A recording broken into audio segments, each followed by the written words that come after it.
ഇന്നലെ രാത്രി കേദാർനാഥിൽ നിന്നും ഗൗരികുണ്ടിലേക്ക് തിരിച്ചെത്തിയ ശേഷം ഞങ്ങൾ താമസിച്ചത് ഈ റിസോർട്ടിലാണ്. രാത്രി 1 മണിയൊക്കെ കഴിഞ്ഞപ്പോഴാണ് ഞങ്ങൾ ഈ റിസോർട്ടിലെത്തിയത്. ഗൗരികുണ്ടിൽ നിന്നും ഉള്ളിലോട്ടുള്ള ഒരു വില്ലേജിലാണ് ഈ റിസോർട്ടുള്ളത്. നല്ല പ്രകൃതി സുന്ദരമായ ഒരു സ്ഥലം. ആക്ച്വലി ഇന്ന് ഞങ്ങളുടെ പ്ലാൻ ചാർധാം യാത്രയിലുള്ള ബദ്രിനാഥ് ടെമ്പിളിലേക്ക് പോവാനായിരുന്നു രാവിലെ തന്നെ.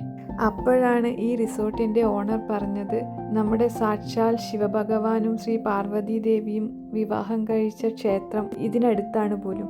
അപ്പോൾ പിന്നെ ഇതുവരെ എത്തിയിട്ട് അവിടെ പോകാണ്ട് തിരിച്ചു പോകുന്നത് മോശമല്ലേ? അതുകൊണ്ട് ഞങ്ങളുടെ പ്ലാൻ ചെറുതായൊന്ന് മാറ്റിയിട്ട് ഞങ്ങൾ നേരെ ആ ക്ഷേത്രത്തിലേക്ക് വച്ചു പിടിച്ചു. ഇതാണ് ത്രിയുഗി നാരായൺ ടെമ്പിൾ. സാക്ഷാൽ പരമശിവനും ശ്രീ പാർവതി ദേവിയും വിവാഹം കഴിച്ച പുണ്യപുരാതന ക്ഷേത്രം. ഒരാർഭാടവുമില്ലാതെ പഴമയുടെ സൗന്ദര്യത്തിൽ നിലകൊള്ളുന്ന ഒരു പുരാതന ക്ഷേത്രം. വിഷ്ണു ഭഗവാനാണ് ഇവിടുത്തെ പ്രതിഷ്ഠ. ശിവനും പാർവതിയും വിഷ്ണുവിൻ്റെ മുന്നിൽ വച്ച് ബ്രഹ്മാവിൻ്റെ കാർമ്മികത്വത്തിലാണ് പോലും വിവാഹം കഴിച്ചത്. ഈ ക്ഷേത്രത്തിലുണ്ടല്ലോ, വിഷ്ണുവിൻ്റെ പ്രതിഷ്ഠയ്ക്ക് മുന്നിലായിട്ട് ഒരു ഹോമകുണ്ടത്തിൽ തീ കത്തുന്നുണ്ട്. അഖണ്ഡധൂണി എന്നാ ആ തീക്ക് പറയുന്നത്. ഇവരുടെ വിശ്വാസപ്രകാരം ശിവനും പാർവതിയും കല്യാണം കഴിക്കുന്ന സമയത്ത് കത്തിച്ച തീയാണ് പോലും ഇപ്പോഴും അവിടെ കത്തിക്കൊണ്ടിരിക്കുന്നത്. ശിവനും പാർവതിയും കല്യാണം കഴിച്ച ക്ഷേത്രം ആയതുകൊണ്ട് തന്നെ ഇവിടെ വരുന്ന ഒട്ടുമിക്ക ആൾക്കാരും ഇവിടുന്ന് കല്യാണം കഴിക്കുന്നുണ്ട്. അങ്ങനെ ഞങ്ങളുടെ മകനെ സാക്ഷി നിർത്തി ഞങ്ങൾ രണ്ടാമതൊന്നുകൂടെ കല്യാണം കഴിച്ചു. ശിവനും പാർവതിയും കല്യാണം കഴിച്ച അതേ ക്ഷേത്രത്തിൽ വച്ച്.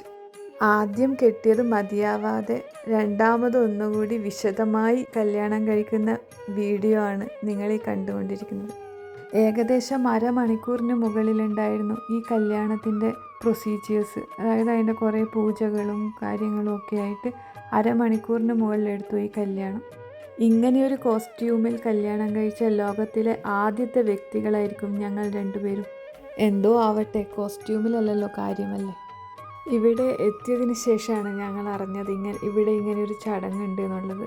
അത് മുന്നേ അറിഞ്ഞിട്ടുണ്ടെങ്കിൽ ആ ഒരു കോസ്റ്റ്യൂമിലൊക്കെ വരായിരുന്നു.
आपको देखना है, ठीक है?